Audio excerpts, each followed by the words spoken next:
No víš. Kámo, to bude úplně lofásky vypadat. Ale jdeme hrát. Co děláš? Jak se vole? dělají skleněný desky? Co děláš, vola? Dej mi skleněný desky. Ale co děláš? Ty proč mi tady ničíš barák? Asi dej mi skleněný desky. A kde jsi? V druhém patře. Ty vole. Jo, skleněný desky nebo sklo? Skleněný desky. Takže sklo jako normální. Desky. To je tohle, že jo? Ne, to nechci. A proč chceš tohle zrovna?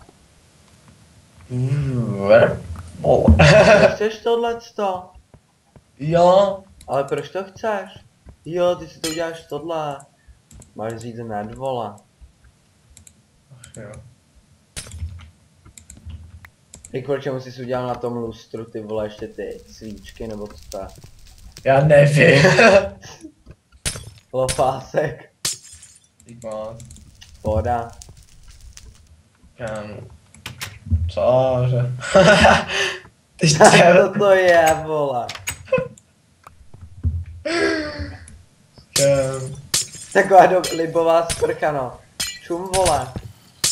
Co děláš? Jašine, co? Už mi ničíš Pohoda. barák.